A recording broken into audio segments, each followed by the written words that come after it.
You are listening to a pleasure podcast. For more from our Sex Podcast Collective, visit pleasurepodcasts.com. Welcome to American Sex, the award-winning podcast dedicated to challenging those puritanical, backward-ass ideals that we have in the U.S. I'm Sunny Megatron, and my co-host is Ken Melvoin Berg.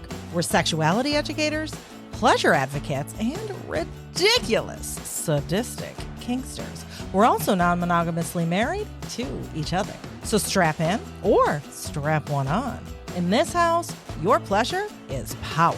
Your kink is customizable. And your subversive perversions are revolutionary. Welcome, my friends, to episode 208 of American Sex.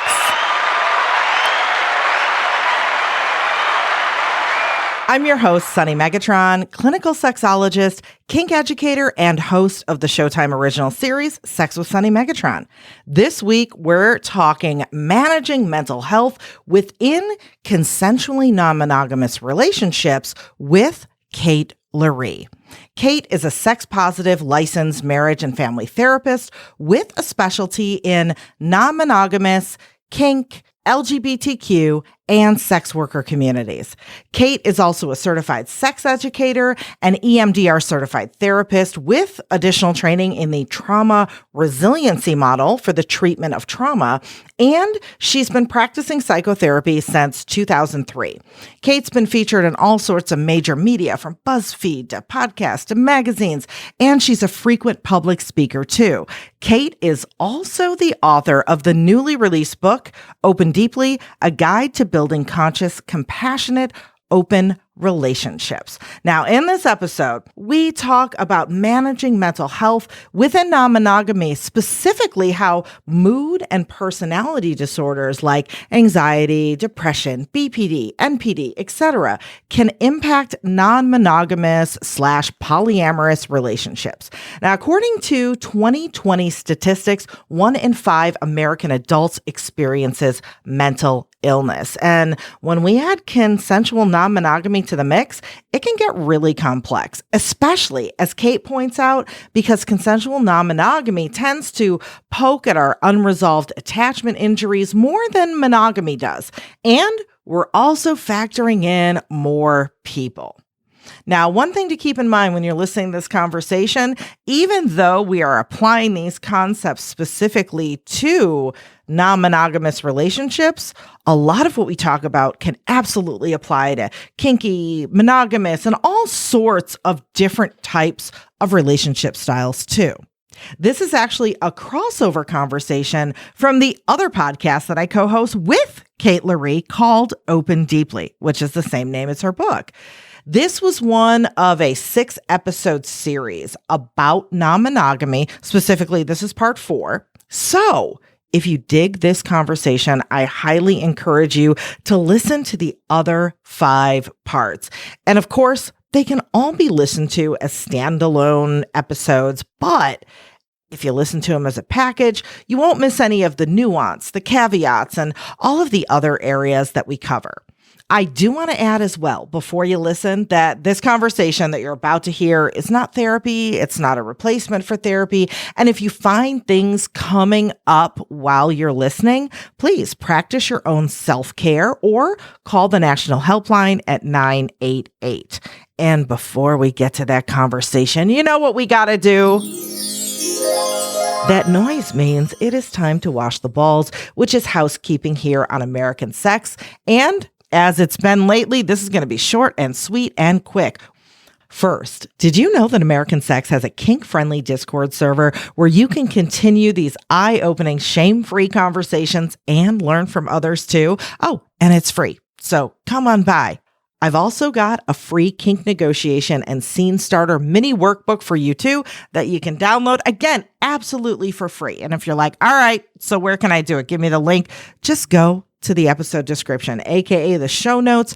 You're going to find all of those links, the Discord, the workbook, all of Kate's links, the link to Open Deeply, everything you can imagine, plus our Patreon page if you want to support this podcast and the work that I do. And if you're like, yeah, I do want to support you, and thank you. I dig what you're doing.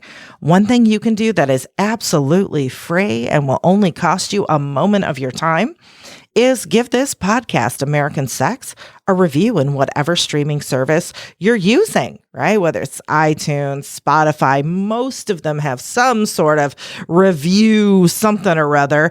And while you're there, make sure you've hit that subscribe button too, because that also helps the podcast and my work as well. And it's appreciated because, as I've talked about many times, conversations about sex ed, identity, LGBTQ, kink, anything non-traditional when it comes to sexuality or relationships, they are suppressed on social media, and it just keeps getting worse and worse and worse and worse with time. Oh, I tell you, it's killing me. So anything you can do, whether it's leave that review or tweet out your favorite episode, if you frequent subreddits about kink and non-monogamy and you think one of the episodes will have some insight to somebody's question that you see in the forum, go ahead and link it. All of that stuff is really appreciated because I feel like social media and the internet is kind of out to get us, but that's a whole different story. Thank you for that. And with that all said, these balls are very, very squeaky clean. So here is Kate Loree on mental health within polyamory and consensual non-monogamy.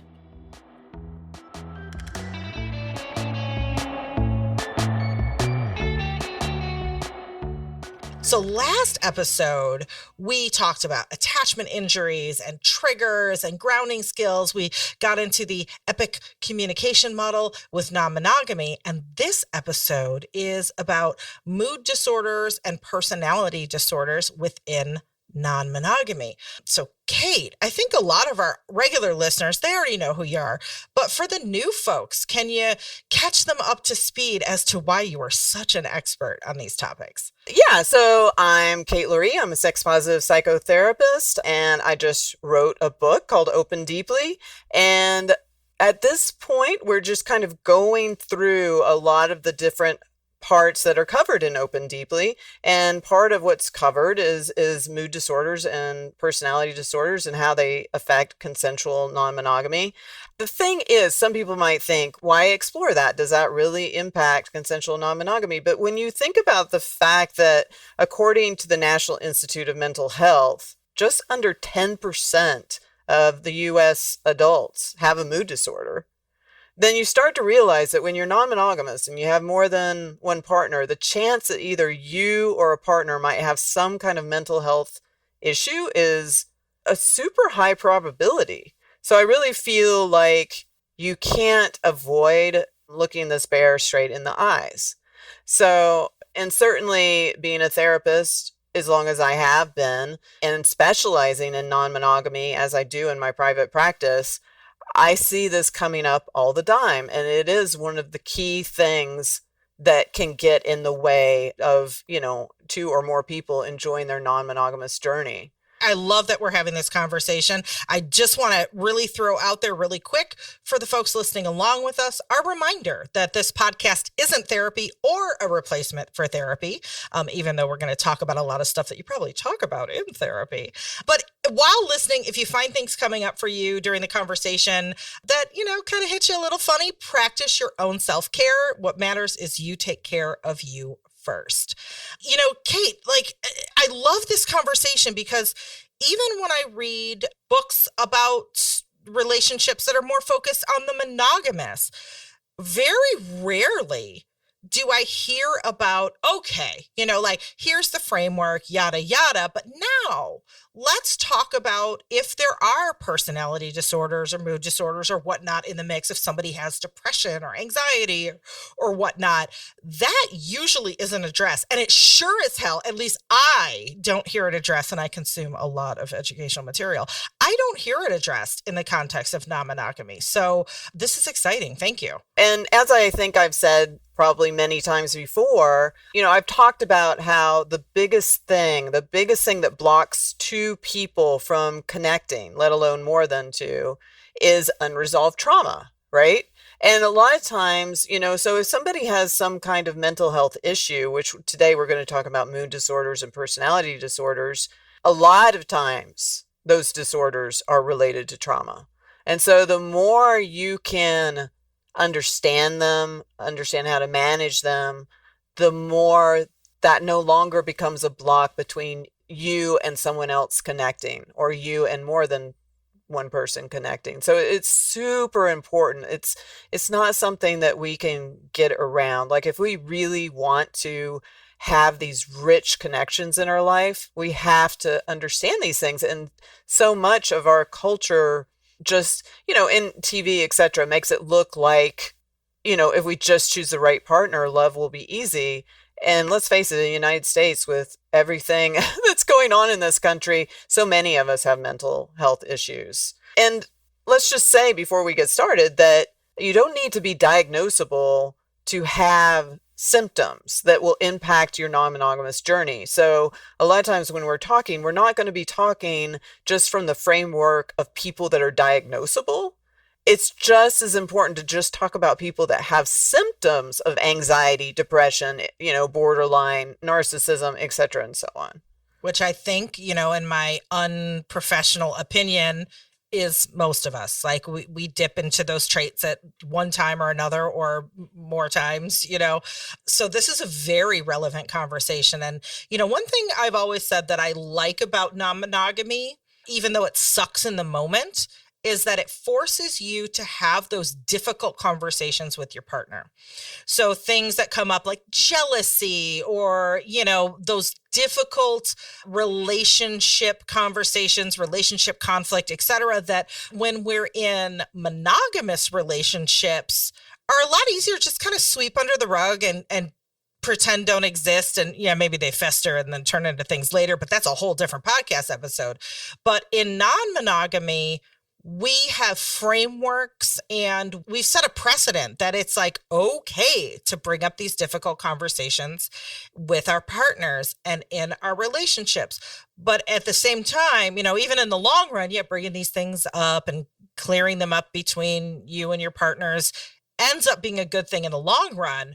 While you are bringing these things up, it's awful. Like, no one wants to have these difficult conversations. And then add to it, like, if jealousy or other partners is triggering my attachment injuries, or triggering my insecurity, or my fear of abandonment, and then, tickling whatever, my anxiety, my depression, etc.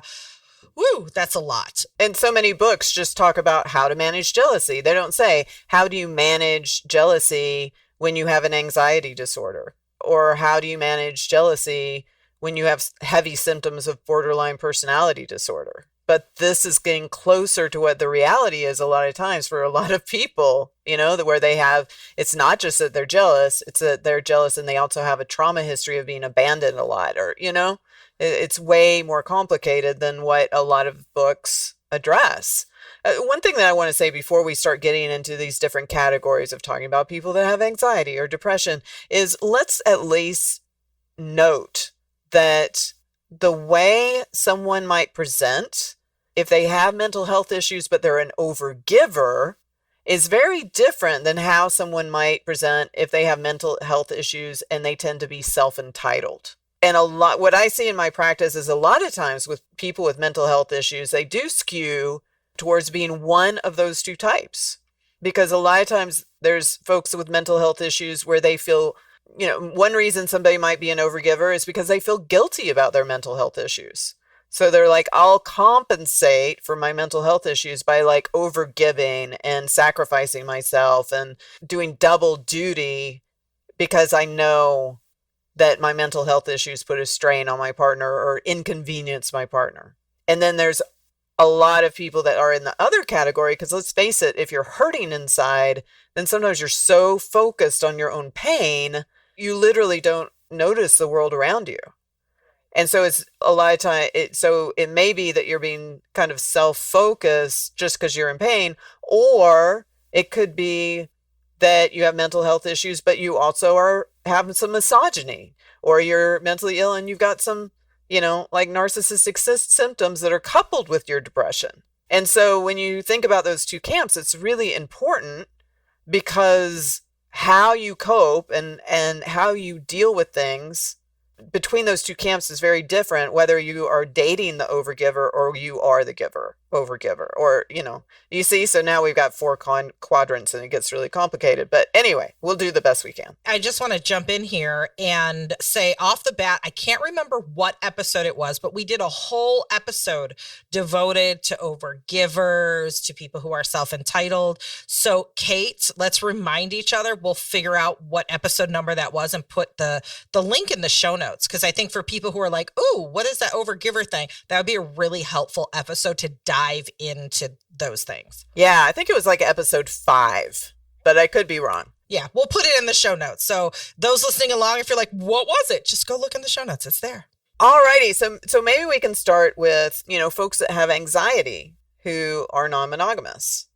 So, if we think about anxiety, I think most people have a sense of what that is, but, just reading off a few symptoms, edginess, restlessness, fatigue, tiring easily, impaired concentration, poor focus, irritability. You might even have increased muscle aches and soreness, difficulty sleeping, but those are all some symptoms of anxiety. But within non-monogamy, I think it can show up as being very fearful and anxious that something could go wrong within non-monogamy.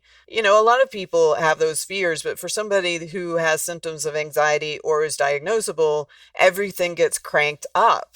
So, somebody who's just a little bit nervous about when their partner's going to come home from a date, someone with heavy symptoms of anxiety may be literally having a panic attack. So it just gets way bigger, or they might literally be waking up, with a night terror or something like that. That's related, some nightmare about non-monogamy or something like that. It's just everything gets cranked up. So a lot of times what helps is structure, clear agreements, boundaries. I've noticed with some of my clients that have a lot of anxiety, if they just know when their partner's going to come home, like I'm going to come home between 2 and 2:30, that really can that can be the difference between a partner with anxiety that is happy when you come home versus somebody that might be having a panic attack, like having this kind of structure, clear agreement, like clear relationship agreements and boundaries really help. Defining expectations, all of that, taking breaks if it's ethically possible can help manage anxiety, going slow, all of this. So now I feel like we should note right here, I could keep on going on with what helps, but I feel like I should say, even at this point, that what happens to the partner that is dating someone with anxiety within non-monogamy is that they feel controlled. The person with anxiety is just trying to manage their anxiety. They're not trying to control their partner, but in their effort to create a schedule and have a clear agreement and all these things that help their anxiety, their partner is just like, dude, you are so micromanaging me right now. And I think about I identify with the anxiety thing. And I think for me, we all have anxiety for different reasons, and therefore different things that we need. And for me, I have figured out that a lot of my anxiety actually stems from my neurodivergence. It's not, I'm afraid of emotionally you're going to leave me. It's more like, I have to manage my day, and executive function's really hard, and I don't know what to expect. And when my schedules change or my expectations change or I have surprises, it really disorients me. And it's got really nothing to do with and it's because I feel you don't love me and I'm nervous. It's more like I can't manage my day. So for me, identifying why I was anxious. Because for many years I was like, this must be an emotional issue. There must be, and I'm like, but I'm not finding it. I'm not feeling it. And then I realized like, oh, it's just because like I need to manage my schedule. That's why I'm anxious. But knowing that taught me to know what to ask for and to present it in a way like, you know, I should never have to explain away every single thought in my head, but sometimes it's helpful to a partner to be like, hey, can you let me know what time you need to be home or what time you're going to be home or whatever, blah, blah, blah. And hey, it's not because I really, I was going to say it's not because I care, but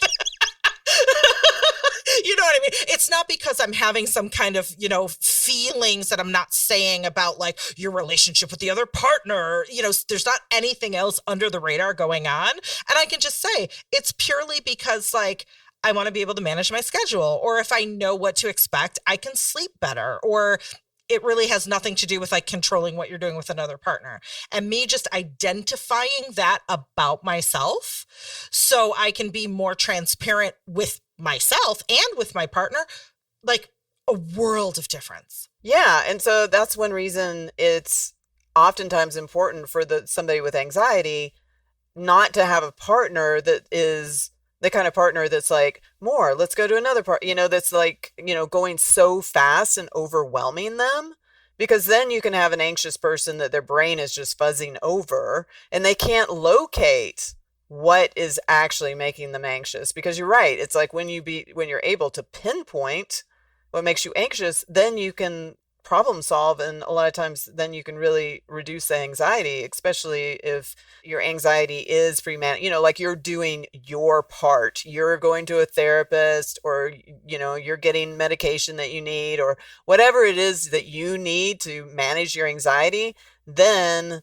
if you have a partner that is compassionate and isn't pushing you too fast, then you're more likely to recognize what you need. And then everybody involved, all partners involved, can do better. So managing that overwhelm is so important. And then also, you know, for some people, it may be that they need a simpler form of non-monogamy. I think this is true for a lot of folks that struggle with some kind of mental health issues. Like, to really be healthy, they might need a more gentle form of non-monogamy rather than going to a play party, you know, every 3 days or something like that. You know, but this gets difficult. Obviously, you know, I have a tendency to sometimes talk in language of like almost like there's two partners when actually there's more than those, just for simplicity. But everything that I'm saying could apply in a grander sense. And obviously what I'm saying does get difficult when you start to think about other partners involved. And you can see how if one partner has anxiety and they're needing all this clarity and everything, all these other partners may feel frustrated. You know, especially if they don't have the same struggle. They might just be like, can't we just go with the flow? Do we really need this much structure? And especially as somebody, you know, because some people with a lot of anxiety, sometimes they're incessantly checking. Some of the things that become difficult with folks with anxiety within non-monogamy, beyond the aspect of seeming overly controlling, or actually things that kind of can feel controlling, are just incessant checking. Like circling back to things that other partners feel have been discussed before. And other things that an anxious person may not notice are things like their body language, you know, or their tone. When they get super anxious, they may have this tone, or they may have exaggerated body language that makes their partner feel like they're walking on eggshells. Or even like that kind of wound up. I know I get that way. I don't realize like I'm like tuned up and wound up where I don't feel like I'm like,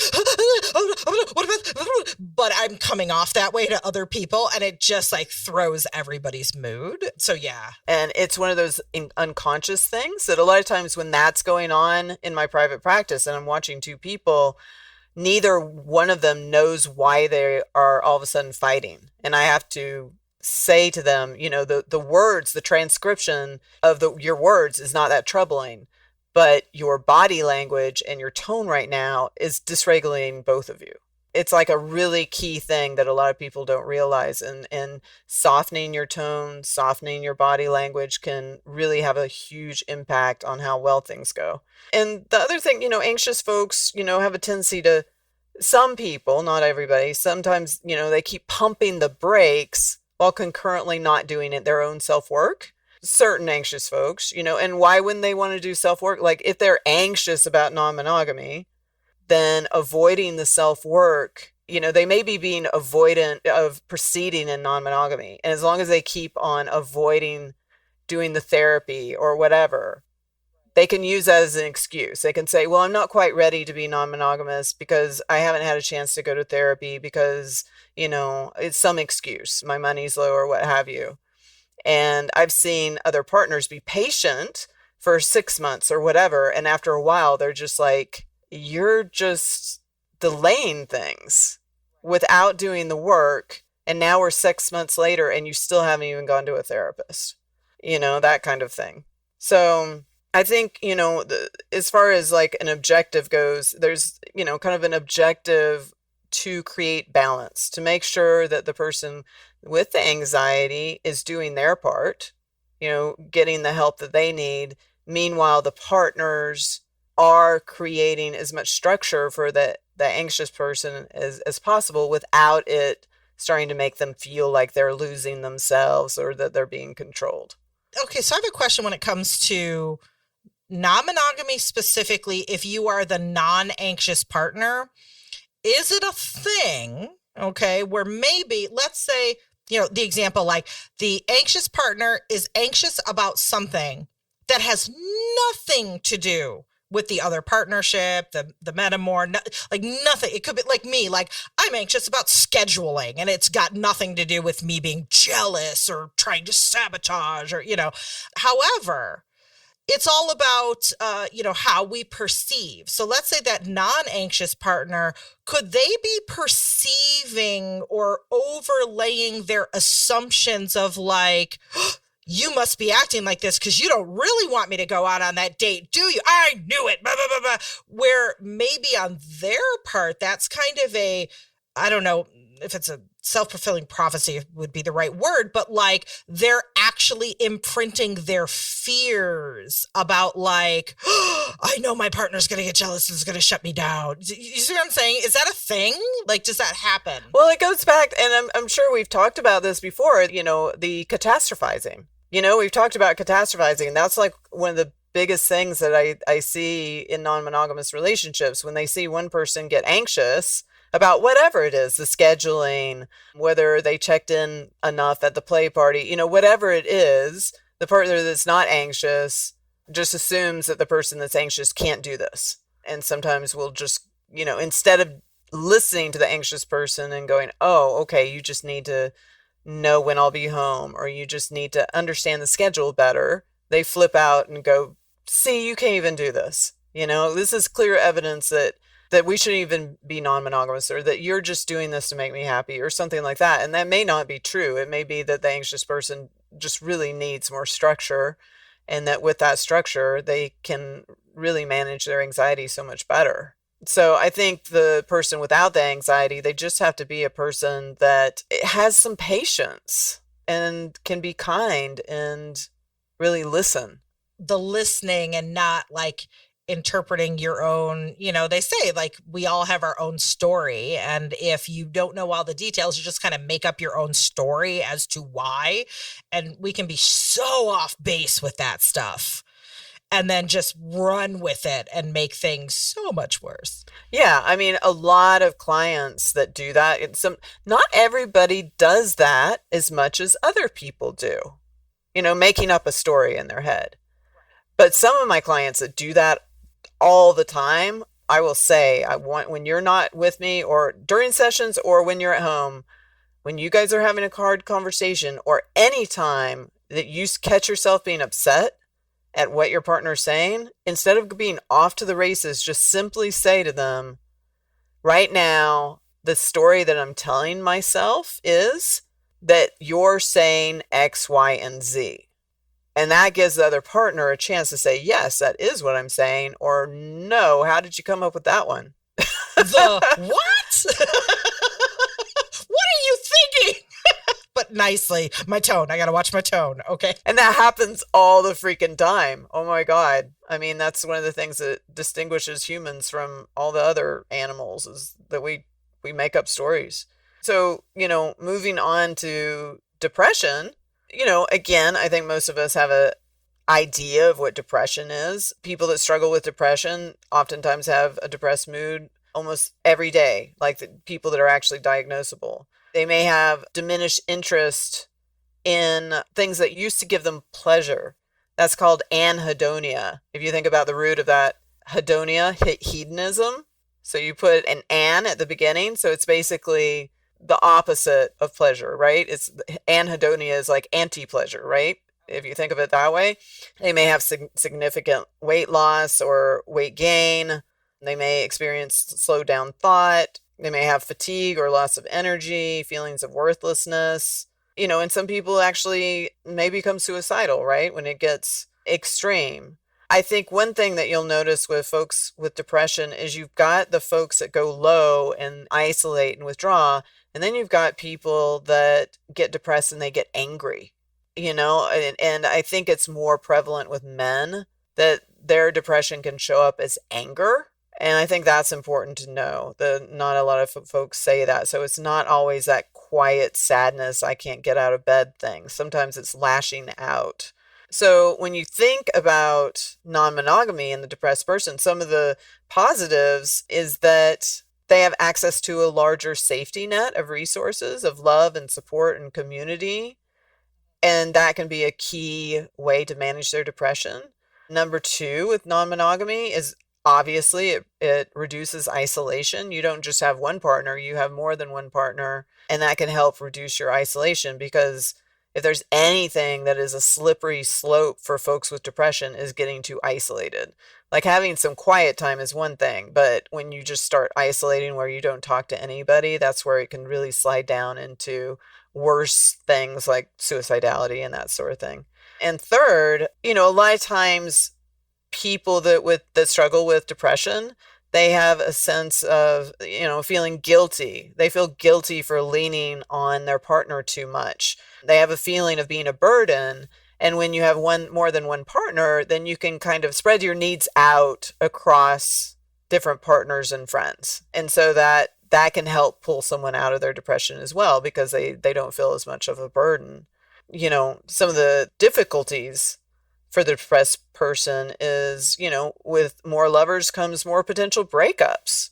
And so you can end up having more grief, and that can exacerbate the depression. Or, sometimes non-monogamy can lead to overwhelm that can exacerbate the depression. So those are a few things that are difficult for the depressed person. One thing I'm thinking of is I always make up fictitious scenarios in my head. So in my head, there is, a polycule, kitchen table polyamory where all the metamors know each other and, they talk to each other, whatever. And let's say one partner is the depressed person and they're having a depressive episode. And, let's say, one of the partners talks to the other partner. It's like, hey, Taylor has been really depressed. Let's, try to blah, blah, blah. So then I've seen this happen. Then all the metamors get together and they're like, we're going to buy them flowers and we're going to take them on a spread. We're going to cheer them up. And it's like, it can be annoying enough as the depressed person when one person is like, come on, just cheer yourself. Come on, just get out of the house. Come on. What can I do? I imagine having 3 or 4 of them all in cahoots, bringing you chocolates and trying to hey, let's get you in the shower. And so that seems like it can be a challenge. Is that true? How do you handle as the partner when to just be like, hey, I'm going to step back and let you just be in your funk because that's where you need to be. And I need to now be more active and to help you. And then, get the whole gang on board. That can be great when it's needed, but disastrous when it's not. So how do we manage that?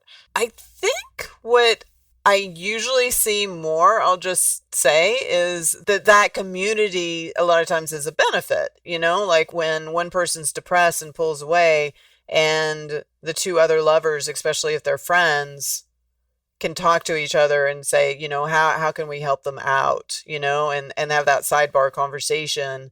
And they usually know this person that struggles with depression so well and can either give them space or help them out, provide things for them. Usually what I've seen is that it's a benefit, and a lot of times in the little polycules or the little formations where one person has depression, there's other people that struggle with other things. Like maybe another person has anxiety or another person has PTSD, and they're all aware of each other's issues and they try and help each other out. I think at the end of the day, people that get too intense, people that mean well, but they are overbearing, at the end of the day, that depressed person, when they're not as depressed, needs to come back around and have a voice, and say to them, I know you mean well, but you're actually making me more depressed. And again, that goes back to the self-awareness, to knowing, how you are and what you need and what you don't need when you are depressed or, with our other example, anxious, whatever it is. And with that, the therapy helps that. But, I've been with people who have had depression, and having that conversation outside of the depressive episode is so insightful, because it can be like, hey, when I'm doing X, Y, and Z, or I'm saying X, Y, and Z, that's when I actually really do need you to just let me be. You prodding, it's just going to make me feel worse. However, then they'll be like, when I say blah, blah, blah, and I tell you blah, blah, blah, that's really not what's happening. I need you to push a little. Like, that's when I need. And so to have those like debriefs when you're on more solid ground, they are everything. And again, I'm always trying to help people look through multiple lenses. So right now we're talking about like potentially a depressed partner that maybe have partners that are anxious about witnessing their depression. So they're getting hypervigilant, they're helping too much, all of that. Like, what does that start to look like? That starts to look like, if we look through a different lens, attachment styles, right? Where you have an avoidant attachment style. And then you have the anxious ambivalent attachment style dating each other. So we can look through multiple lenses. But if you think about Sue Johnson's book, Hold Me Tight, she talks about the pattern of one partner, or in this case, partners, who starts to get bigger. Like, maybe I can make you chicken soup, or maybe I can do this or that, or, maybe if I get loud, whatever it is to try and get the attention. And then the other person who's withdrawing for whatever reason, either because they're depressed or because they're an avoidant personality, avoidant attachment style, or both. If that pattern keeps happening, then those two people, or more than two people, might be cascading towards breaking up. And so the key thing is, obviously when someone's depressed, they may not be able to come forward, but a lot of times depression is cyclical, right? A lot of people are not always depressed. They have a depressive cycle, and then it passes and they come out of it. And when they come out of it, they're better able to speak on these things.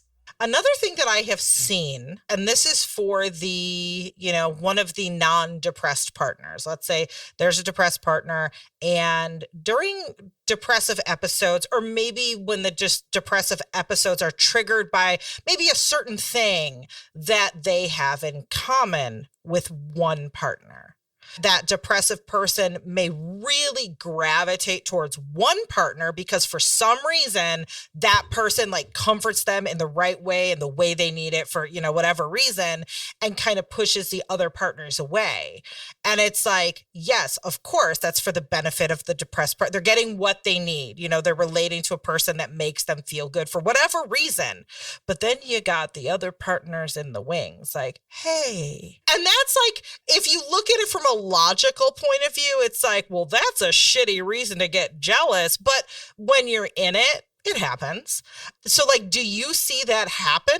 And if so, what can those partners who feel like they're being pushed out or shunned, that want to be supportive, but are obviously not the chosen one, or that's how they feel, how can they make themselves feel better, or what can they do in that situation? And do you see, is this common, or am I just making up some obscure thing in my head? I think what I see happening the most is that, like say that there's one person that likes to be kind of like the white knight, and maybe they have two partners, and one partner is struggling more. And so they pay more attention to that partner, and the other partner that's actually doing well gets ignored. That happens too, where it's like, I'm doing all the things and I'm being completely ignored. But I'm sure it can happen in the scenario that you just described as well.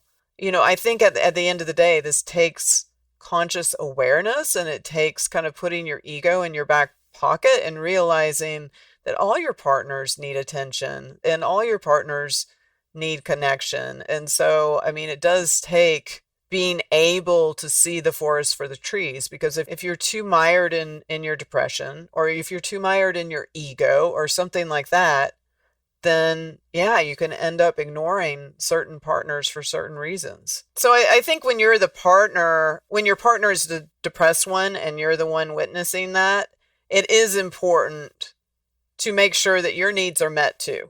Because a lot of times if you're dating someone who's depressed and every day you say, okay, who's hurting more? And it's always them, then you can run into a position where you're never the one holding the emotional talking stick. You're never the one getting your needs met. And that's not healthy either. That can quickly become a codependent relationship. So it's important that you maintain having a voice as well, and that you maintain your self-care, because otherwise you're going to burn out.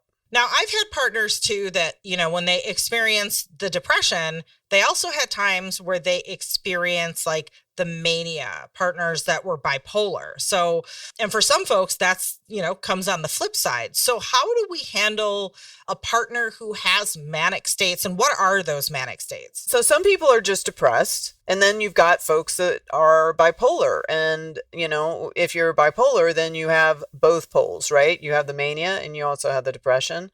And again, sometimes mania isn't full tilt diagnosable. It might be an isolated episode or something of that nature, and just to just define it a little bit, it's a distinct period of abnormally and persistently elevated, expansive and irritable mood, and abnormally and persistent goal-directed behavior or energy.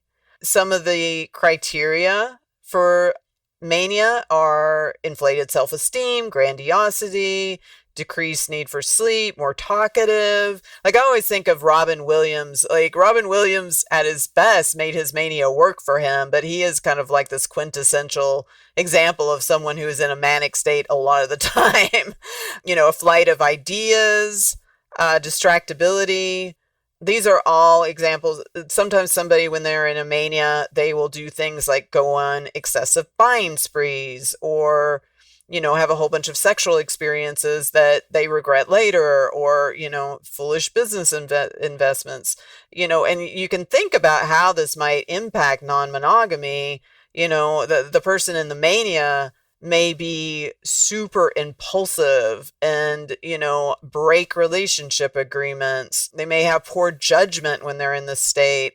They may make their partners feel super emotionally overwhelmed, and the partners may feel blindsided. And the manic partner may completely overlook their partner's needs. And one other thing I'll say is a lot of times the person that is manic, they love how it feels a lot of times. Because you feel like you're on the top of the world and you can do anything. And so, a lot of times for the partner that is experiencing all of this, if they try and tell their partner, look, you need help, or this is hurting me, a lot of times the manic partner does not want to hear that shit. And I think about that state when it coincides with NRE, new relationship energy, or a new partner. Sometimes that can get really, say, challenging. What advice do you have for that, for both the person who is in that state, which again, impulsivity is a thing, so it might be hard to be like, no, Kate said I need to reel it in. And also for the partner, like what would you advise if a new relationship and, is a fast and furious thing is coinciding with that manic state?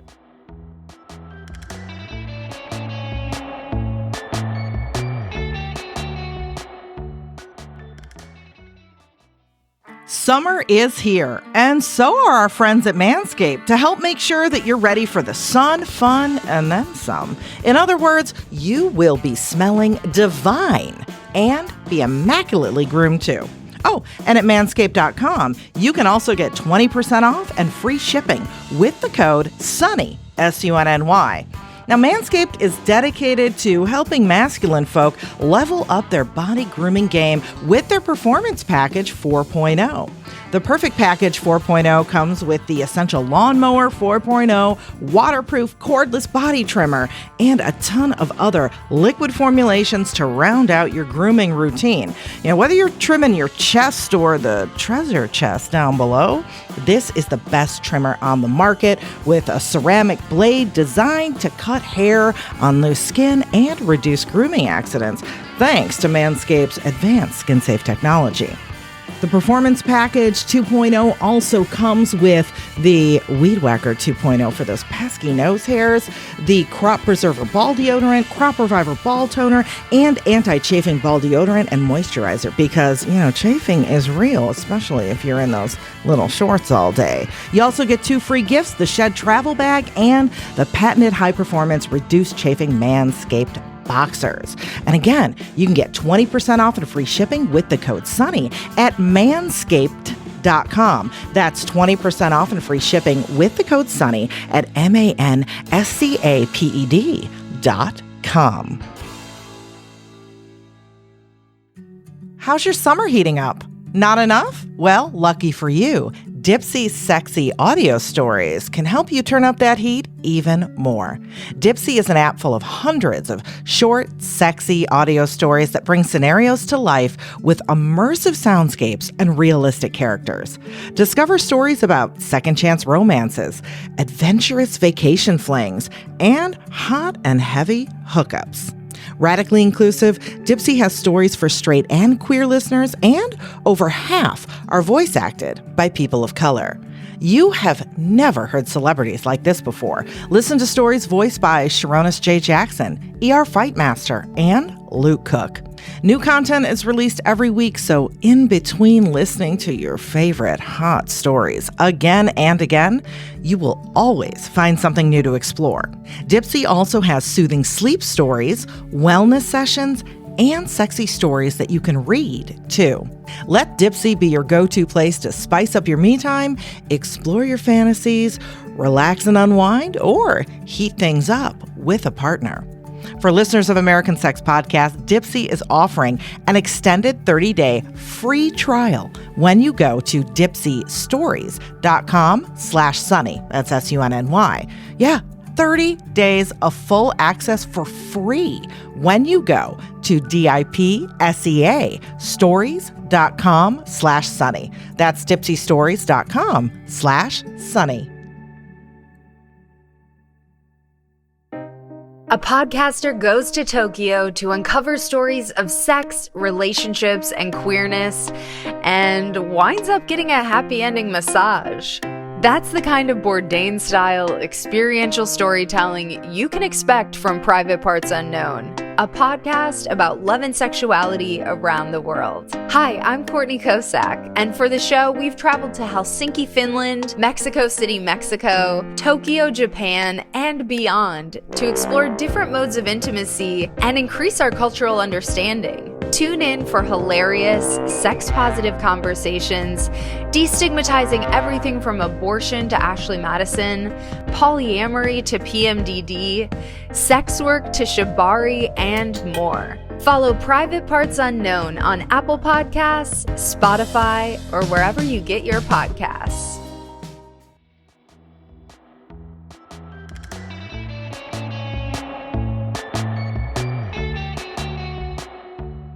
What advice do you have for that for both the person who is in that state, which again, impulsivity is a thing, so it might be hard to be like, no, Kate said I need to reel it in. And also for the partner, like what would you advise if a new relationship and, you know, is a fast and furious thing is coinciding with that manic state? And again, some of my advice is similar in a lot of these counts. And just, oh, by the way, you know, I've been non-monogamous long enough that I've at some point dated almost all of these types. I've dated someone that's, sometimes goes into a mania, and it's almost impossible to talk to them when they're in the manic state. They're just like too high, like they're just on a different planet.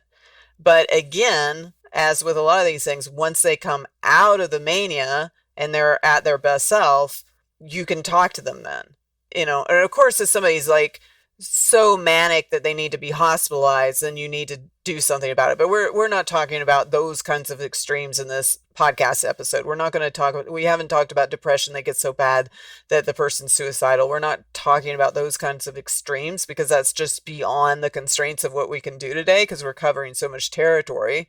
But we're just talking about someone who has a manic episode that is causing them to have poor judgment, etc. within non-monogamy. Like ideally you want to wait until they come out of that and sit them down and just be like, look, this is how this is impacting me. You don't realize, I know you're having fun, but this is completely overwhelming to me, and we need to talk, and we need to, and you might need to go to a therapist and get some help. That can be a hard conversation, because a lot of times when you're talking to somebody with depression, you may have some struggles. They may think, a lot of times people that are depressed, they're like, I should be able to pull out of this on my own. And they have guilt that they might need assistance from a therapist or a psychiatrist. But sometimes it's easier with them than somebody that's manic that is enjoying this high. I want to double back to what you said at the beginning of the episode. Like, yes, sometimes we're talking about these things in the context of being diagnosable, but sometimes we're talking about these things in the context of being like, a trait or a thing that kind of happens, because we all go through our periods of stuff. And with the mania in particular, I have seen that also, maybe to lighter degrees, but people who have ADHD and get into like a impulsive, like hyper focusy period. I've seen a lot of the similar stuff, or like even with me as well, I've really started picking up on, now that I've been like tracking my body and tracking, like really getting to know myself, somebody who has like chronic fatigue issues and invisible illness, and I feel like shit most of the time. I will go through a period where I'll have like a period of 3 or 4 days where it's like all of my, I don't know, cellular stars have aligned and my joints don't hurt and I feel good and I don't feel exhausted. And it's like, woo, I'm on cocaine for like 3 days. And it's not that I'm bipolar. It's that I finally feel good and I get a little off the chain. I'm just saying. You're not the only person. Like a lot of folks that actually, and I'm glad that you mentioned ADHD, because ADHD folks within non-monogamy, it's very similar, where they can be super compulsive. And I think a lot of times folks with ADHD, because their brains are just springing all over the place, they may have a partner that has given them a long history of things that have hurt them in the past. And they're not just saying that to like tell them a story. They're like telling them so that the person with ADHD won't hurt them in the same way. But because the ADHD brain can't really like sometimes hold that kind of tapestry, because they're just like all over the place. When they get compulsive, they sometimes can do the exact same thing that the person has been saying, please don't hurt me in this way, and they have a hard time holding that kind of information sometimes. And then they can do things that are compulsive that can hurt the partner, even if the partner has kind of explained in advance, this will hurt me. They're just off to the races and going so fast that they don't mean to hurt their partner, but they just are having a hard time holding everything in their head. And it's like, I have done things where it's like to someone on the outside, or someone creating their own story. It could look like I totally was like careless or thoughtless about something that I should have known on purpose. And really in my head, it was like, oh, that thing didn't even exist anymore. Like that thing you told me not to do was the castle in the goldfish bowl, and I'm not looking at it and I'm the goldfish, so it doesn't exist to me. I completely forgot about it. Like it wasn't on purpose. It's just, it's like object permanence, but with things that you told me or facts that I should know that should inform my behavior, just kind of like, fall out of my pocket and disappear. And, oh, I'm excited and thinking about 20,000 things. And yeah. It can be very difficult. But what I've seen with folks that have mania, like once they, like if they are bipolar, like once you get them on meds and they get proper help, then all of a sudden they have better judgment within non-monogamy. They end up coming off as having way more empathy and way more caring, because all of a sudden they, again, can focus outward more. Like with a lot of these things, it's like once you get the proper help, then you're not so focused on your own pain and your own struggle or whatever's going on within you. And you can be so much more compassionate and caring and kind to your partners. I think also, you know, if you have partners that had been burnt out, now your partners can also be more helpful because they're less burnt out once you get proper care, you know, if you have kind partners. That's, you know, important. Like if you struggle with mental health issues, it's so crucial that you have kind partners, not someone who is making you feel bad about your struggle, not beating you down further, not shaming you, and not telling you should just get over it. Easier said than done. If I could just get over it, I would have done that a long time ago. Thank you very much. Yeah, and that can be hard because, I mean, we live in this country that has so much mental health issues and such little understanding about mental health issues. So you do end up with a lot of people do end up with partners that are like, just get over it. You just need, like, just get out of bed. Just, why can't you buck up? And now let's talk about narcissism and BPD. In my mind, I kind of couple those together, but I'm not the mental health professional. Like, to me, they're sort of like cousins of each other in some ways, or they kind of can go together sometimes, like salt and pepper shakers.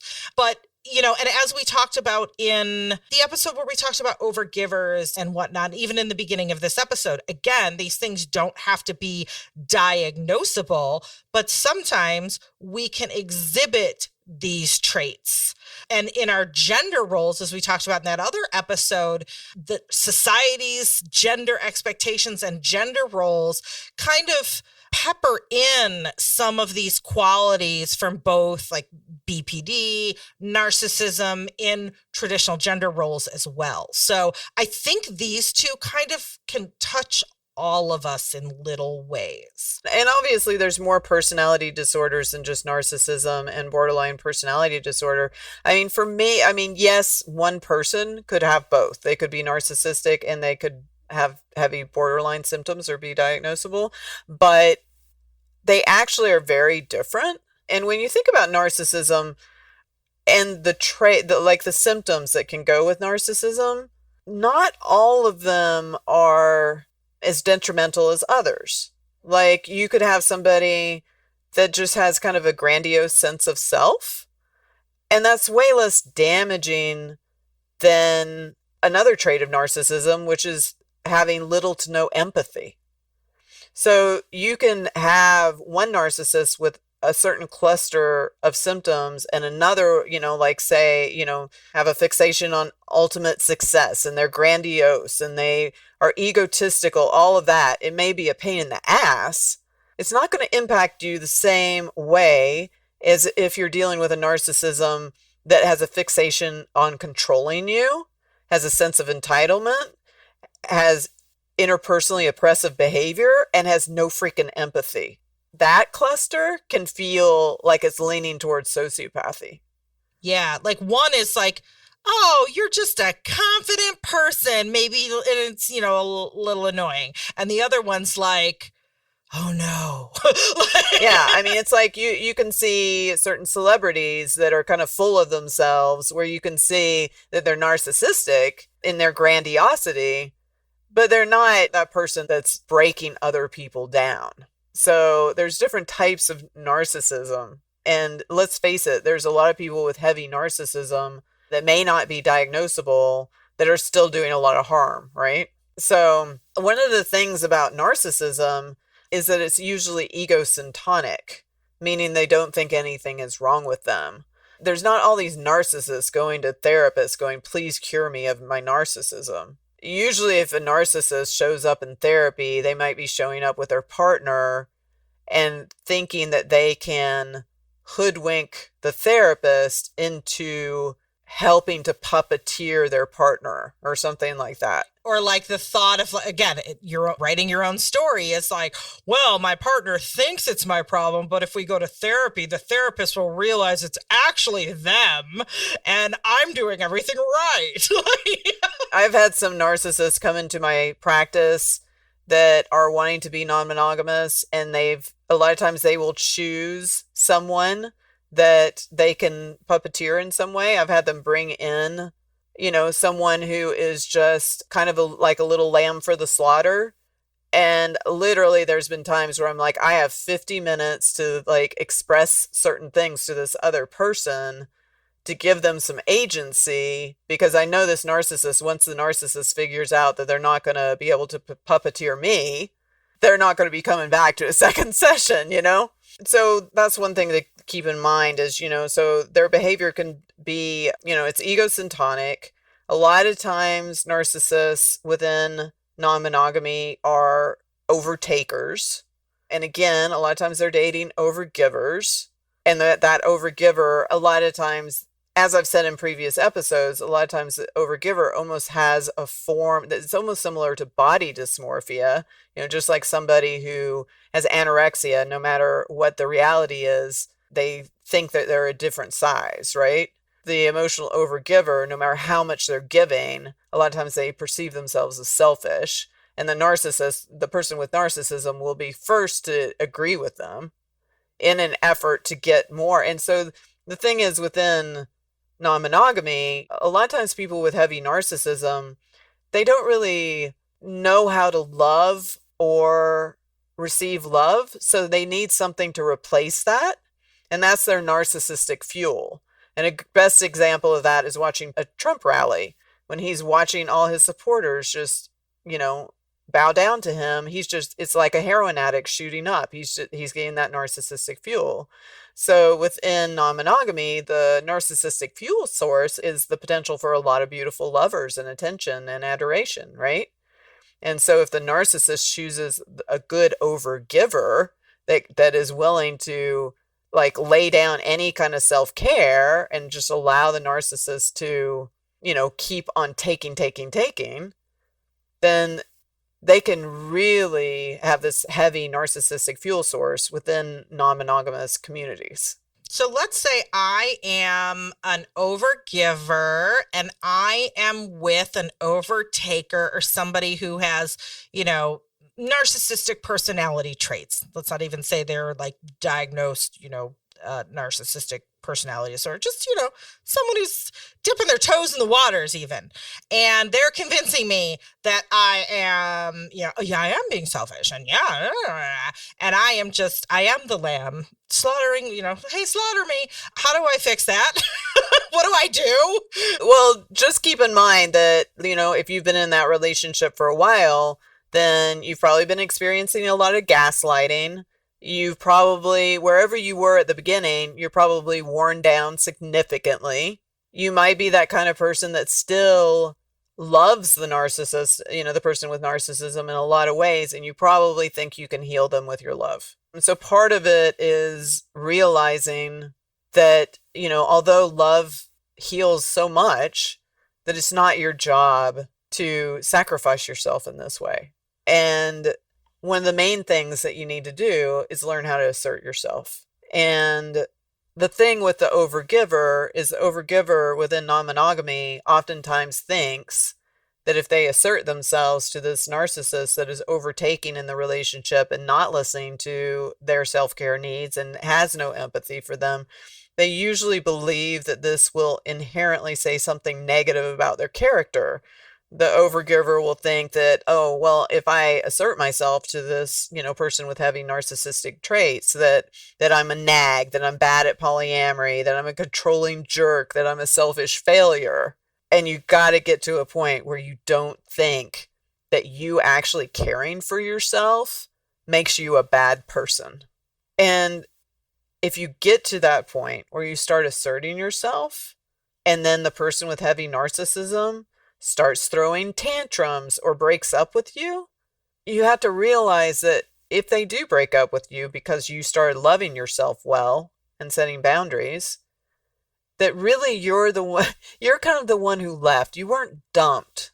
You're the one who left the moment that you started loving yourself well. And one thing that I'll just say as an extra food for thought, I think some folks that are overgivers, they think, well, I love myself. I like who I am. But you have to realize that half of self-love is setting boundaries. And if you're not setting boundaries for yourself to protect yourself, you can't say that you're loving yourself well. That's a hard lesson to learn. That is a hard lesson to learn. And I'm thinking about this in the context, again, of multiple partners. Let's say I have a partner and, we have a pretty balanced relationship. Things are pretty good, right? And they start dating another person who is narcissistic. And I can see like, ooh, this does not seem healthy, this new relationship you're in with this new person. And again, it's not that I'm jealous. It's not that I'm trying to sabotage. It's because like, I love you and I could see this train is, going down the wrong track here.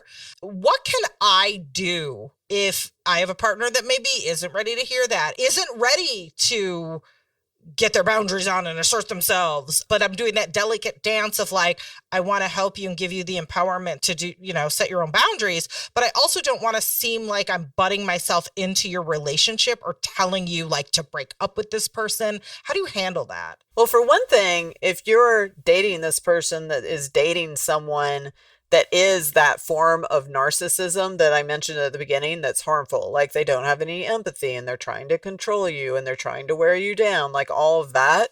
Eventually, you're not just going to be witnessing it. You're going to be experiencing the secondhand smoke. It will start to impact you too.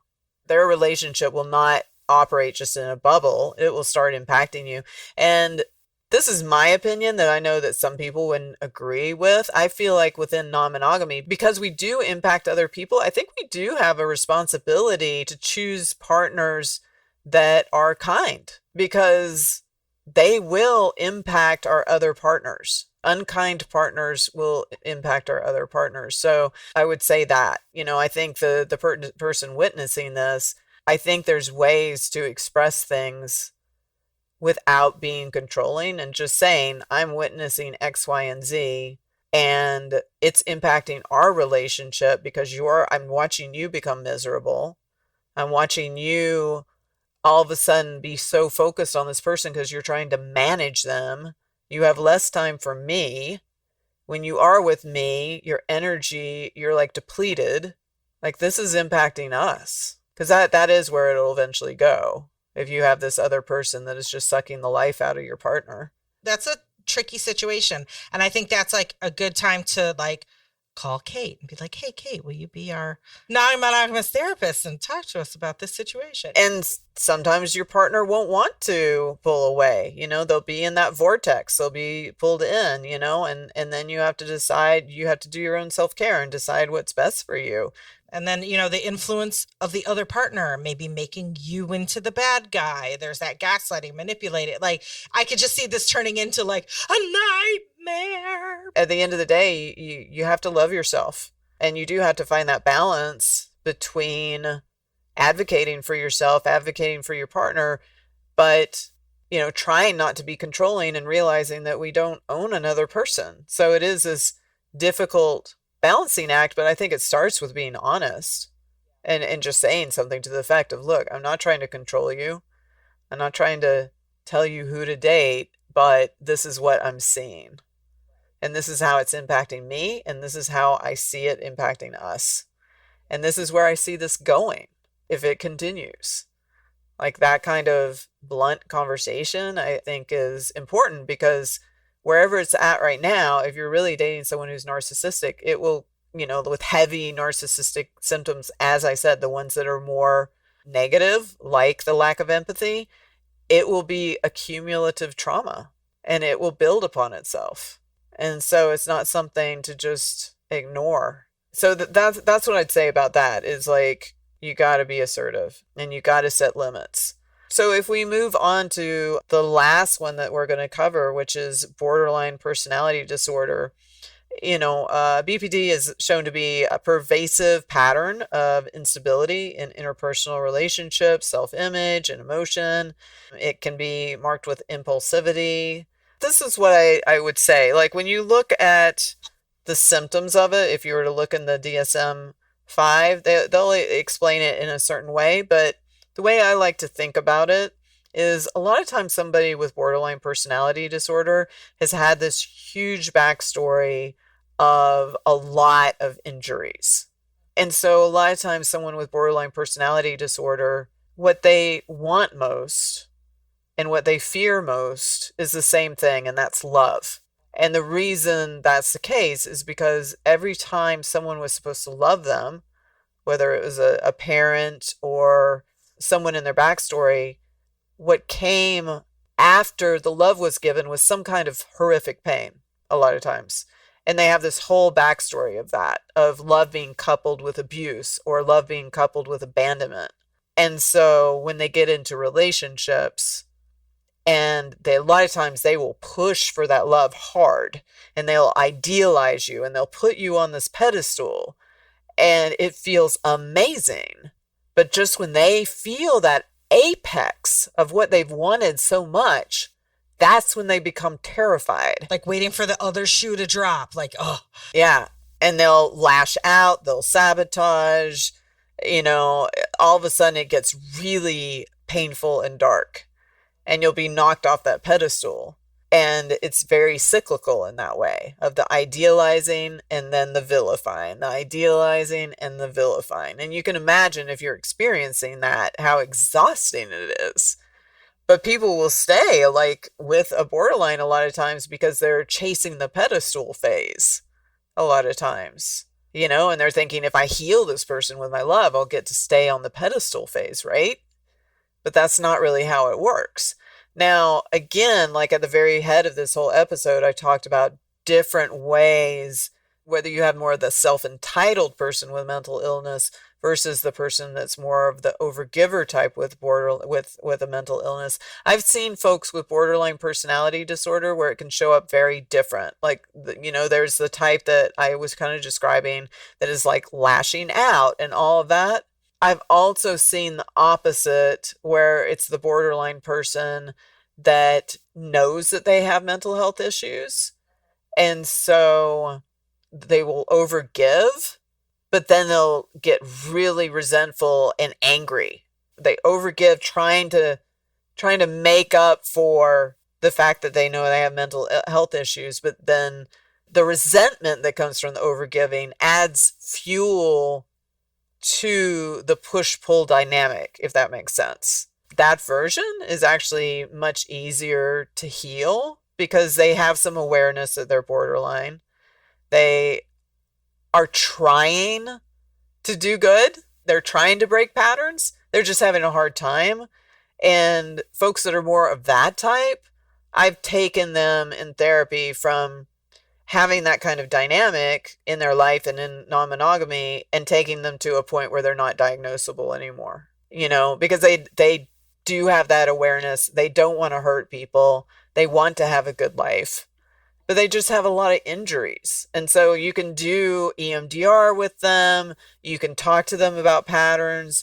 I can talk to them about how to regulate their body, like all of these things. And over time, you can get to a point where, at least this has been my experience, I've worked with a lot of folks with borderline symptoms where I've gotten them to a point where it's not diagnosable anymore. Because a lot of it is trauma-based. There's therapists, there's people that think you can be born with borderline personality disorder. I have not run into that. Like everybody, both on the clock and off the clock that I've ever met with borderline personality disorder has this huge trauma history, and that's how their trauma manifests, is this kind of push-pull dynamic and fear of abandonment. So, on the surface, it sounds like that seems like it's not a good combination with multiple relationships, but there's also got to be some upsides. So what are the pros and cons of non-monogamy for people who have borderline? Well, number one, if you have multiple partners, then that creates a safety net for the person with borderline who fears abandonment. And so that safety net, like if they have trouble with one partner, then they have another partner that they can go to. So all of a sudden, there isn't a complete abandonment that might happen within monogamy. And also for someone who's dating somebody with heavy borderline personality disorder symptoms, that person is not as likely to get worn down because for the same reason. The person with borderline symptoms has other people to go to. And so it's easier for them because they know that their partner is going to be with someone else part of the time.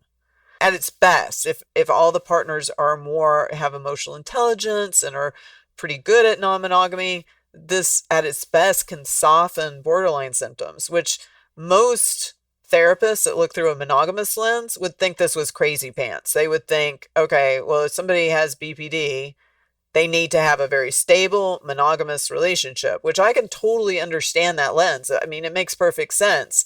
But what I'm saying also makes sense for folks with lighter borderline symptoms. The more severe the borderline symptoms, the more non-monogamy is just going to be too stressful for them. Some of the negatives of non-monogamy for somebody with BPD, if they feel that their partner is choosing another partner over them, if their partner is just going off to the races with NRE, it can really trigger someone with BPD. They can really trigger their abandonment fears. And I'm thinking we talk about these things kind of like stand alone because that's an easy way to address it. But then, when you get complex, it's like, oh no, what if I have BPD and my partner has a bipolar and they're in a manic episode and they have NRE and they're with a new partner and they're like, wee, and then I feel abandoned. It's like your trauma triggers my trauma. Right. Which, is that double trigger thing that I've talked about before. Yeah, it can really blow up if the wrong people are dating each other. But just having that knowledge and being able to be like, oh, I think this is what's happening. I think that's a good part of it. Just knowing. And that's what a lot of this episode is. It's not like going into these details of all these vignettes of like all the different ways that this can show up and how to fix it. It's just like trying to create at least some awareness about these different things and how they can show up. And that's the starting place. Obviously, we could do a deep dive with any one of these and give all kinds of examples and different ways it could show up and all of that. But at least we're creating some kind of awareness with this episode. Another negative, when someone with BPD becomes triggered by other lovers, or, there's flirting or a perceived threat to the relationship, it can leave their partner walking on eggshells. And this fear of upsetting the partner with BPD often leads to allowing them to have more lovers, more freedom, more leeway in an effort to appease them. This is a common thread through this whole episode, right? That a lot of times if you're a partner dating somebody with some mental health issue, that you could end up being codependent with them. And I have seen this happen where somebody who's non-monogamous and has BPD symptoms, that their partners are all catering to them, and walking on eggshells. So, and that's not right. That's not healthy for anybody, So I think the objective is probably to have a more, to choose partners that are okay with having a more simple, less changeable, more predictable, probably a more hierarchical form of non-monogamy rather than something that is more loose and changeable. Yeah, and I'm glad you bring that up because I know, there's a lot of talk of like hierarchical polyamory is always bad. And it's like, yes, it can be really toxic and people can use it for really horrible reasons and to, treat people like crap. But every situation's different. Every need is different. And as long as it's consensual and in good faith, that sort of thing, sometimes, people choose different paths for very valid reasons and their relationship styles and structures. Right. And there's certain styles and structures that a person may not be ready for. And it's not just because they're jealous. Maybe they have a full tilt PTSD disorder. Maybe they struggle with very real depression and sometimes they're suicidal. It's some of the things that people are contending with are no joke. It's not just like the simple jealousy. Sometimes it runs really deep. And sometimes we're just not ready for, like, say, a full tilt relationship anarchy model or something like that. Maybe that's just way too much to contend with when we're also struggling with very real mental health issues. It's all about that nuance. It really is. And trying to do things as ethically as possible and trying to think about others outside of yourself to see if am I inadvertently hurting somebody with my actions or with my hierarchy or with my whatever. As long as we're all aware and we're consensual and we're doing our best to be good people and good people to others, that's really where it's at. And you can see how if you're dating someone with mental health issues, how very easily it could become codependent, very easily you could feel controlled. So it is this dance between caring for the person, but also maintaining your sense of self. And if you're the one that has mental health issues, I think something similar can happen. You can either be that person that's so focused on your mental health issues that you forget about your partner's needs, or the flip side where you feel guilty about your mental health issues. So you're just giving to your partner too much and they are kind of railroading you and actually exacerbating your mental health issues. So within non-monogamy, with all these levers that, can potentially trigger unresolved attachment injuries and all of this, it becomes, so important that we are compassionate and that we don't minimize what's really going on, which actually might be quite complicated. It is. I mean, you're really right there. Everything you just said is the human condition when it comes to interpersonal relationships with anybody. This is what we struggle with anybody. And then when we're having multiple romantic relationships at the same time, it just puts it on expert hard mode if it were a video game, where it just gets even more challenging. But yeah. But the thing that's, again, you kind of touched on it earlier in the episode, the thing that's good about non-monogamy is that it kind of shines a light on everything. It's monogamy, a lot of times all these issues just run dormant and it's really easy to be in denial and kind of asleep. Within non-monogamy, it may be harder. It may poke at our attachment injuries, but just the fact that it pokes at our attachment injuries makes it so that we can't, it's way harder to ignore all this stuff. And I think in the long run, it's a good thing, even though it sucks going through it. Nobody wants to have those hard conversations and feel like crap and work out their inner stuff and go to therapy. It doesn't feel good, but we know in the long run, it will benefit us. Yeah, I mean, at its best, if you choose your partners well, it can create a lot of growth and personal development.